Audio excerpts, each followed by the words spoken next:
Hello and good day. My name is Farah Nushaira and my matrix ID is A173468. Today, I would like to discuss my final year project thesis, which consists of 5 chapters. Before we continue to the following slides, I'd like to introduce my thesis, which entitled Investigating the Effect of Language Shaming on Undergraduate Self-Esteem and English Speaking Anxiety. According to Pillar, language shaming is any interaction that undermines specific form of language use. Linguistic shame and shaming is a form of language discrimination and a significant social problem that has been persistently ignored. Even if the term of phenomenon is not new, language shaming is a relatively new concept that has only recently attracted scholarly interest, said Nguyen. People who have been subjected to language shaming avoid practicing the English language and conceal their shortcomings from others out of fear of public humiliations.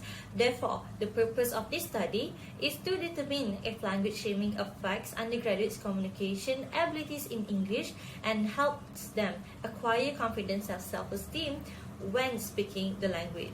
Language shamings can occur in a variety of ways, including when fluent English speaker insults others for stuttering and speaking incorrect English, or it may occur if English speakers are branded as unpatriotic or pretentious for not speaking the native language. According to SEGA, Malaysian students frequently shun all English language communication and ridicule classmates who seek to establish English language communication.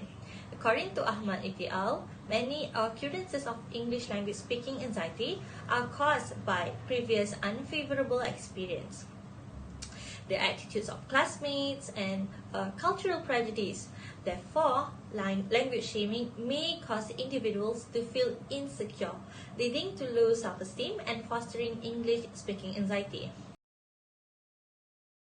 In Chapter 2, the literature review consists of 3 body knowledge. The first subsection is discussing shame and self-esteem, talking about the relationship between shame and self-esteem in the context of language shaming.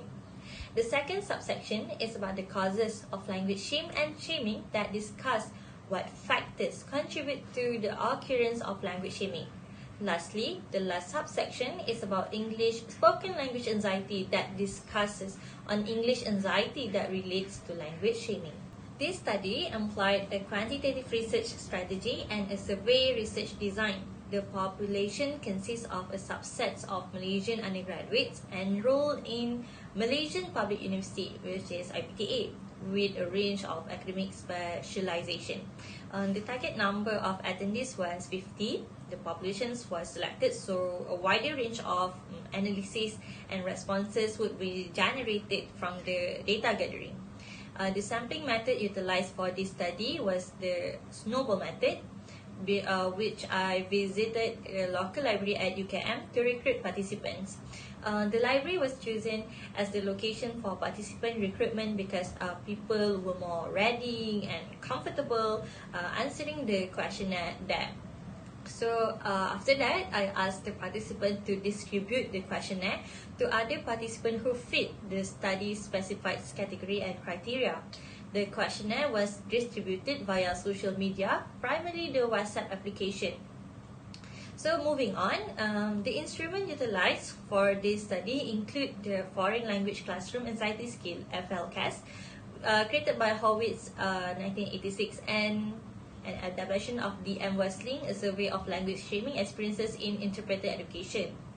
So, 11 items from Horwitz FLCAS were incorporated into the questionnaire, which is in section C for English speaking anxiety, along with 6 questions regarding language shaming experiences and self-esteem that adapted from D.M. Westling in section B.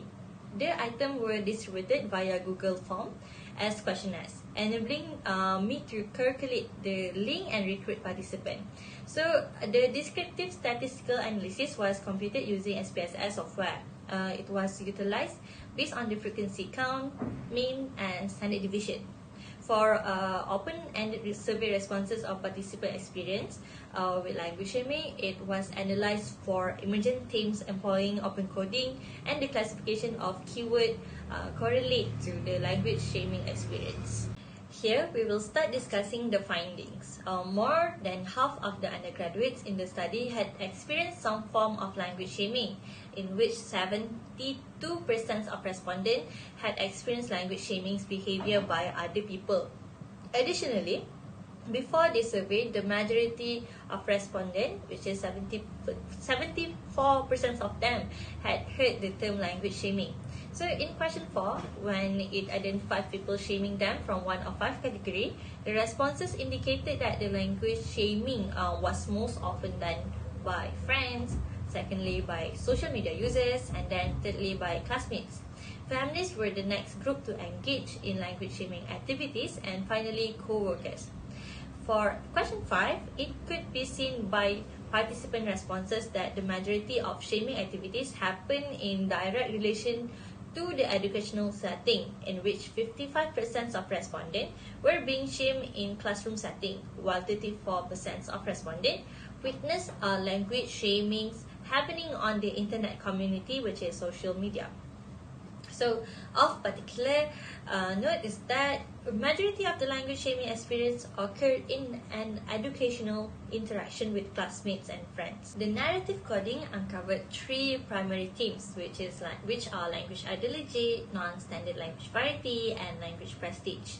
For language ideology, participants characterized their language shaming experience in words that show they are not patriotic, as utilizing the English language instead of their mother tongue seems like they are pleased with Malaysia being colonized before we gain independence. Additionally, participants also note that individuals have pointed out they do not seem to be true Malaysia as they are impacted by Western culture by speaking in English language. Next, the emerging themes is non-standard variety. A substantial number of participants have been publicly and privately humiliated as a result of their mispronunciations of English words. This may due happen because of the interference of the first language. So participants reported that if their regional dialects are audible when speaking English, people will begin to laugh before correcting the language use.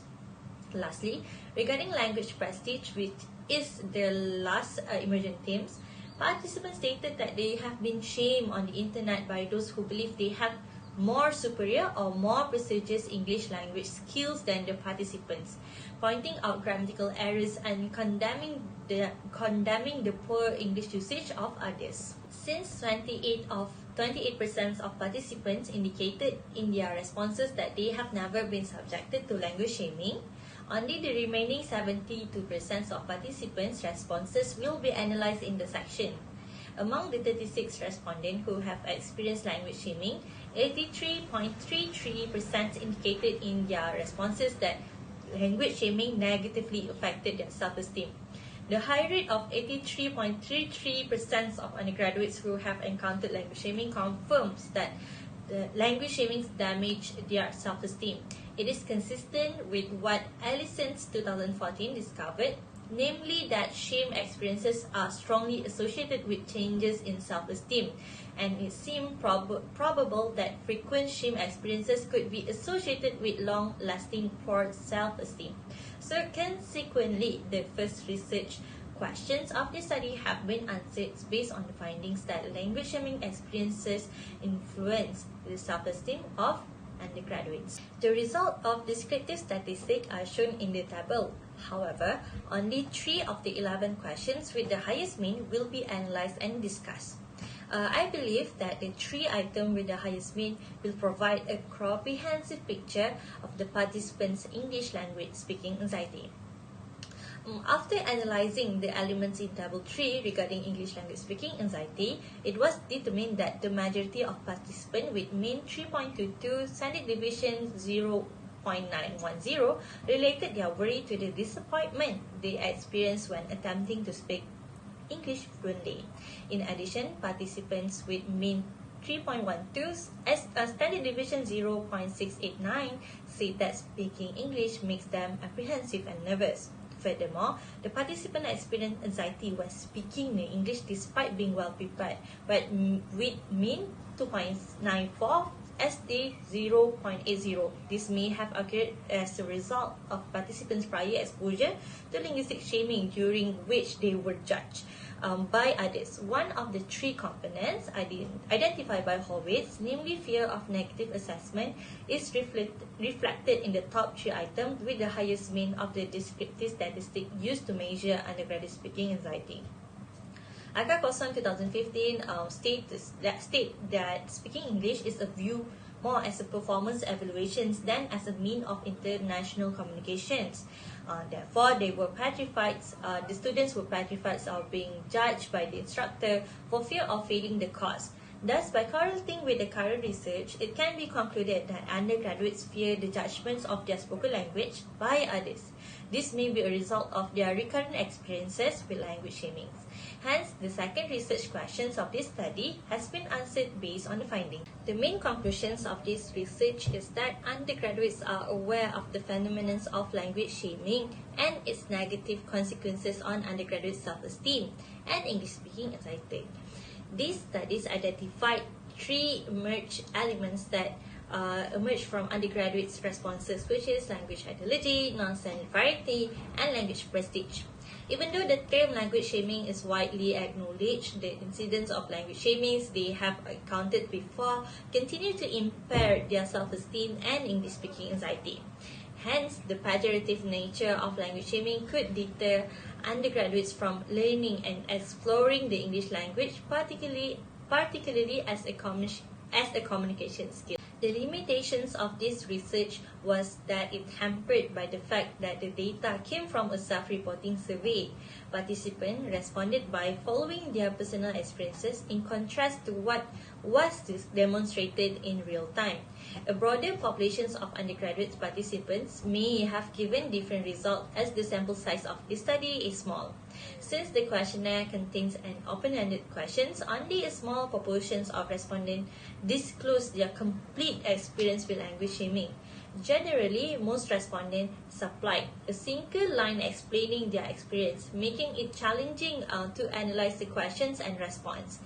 Expanded qualitative research methods such as interviews, reflections, and focus group would shed more light on the why and how behind the data reported in this study.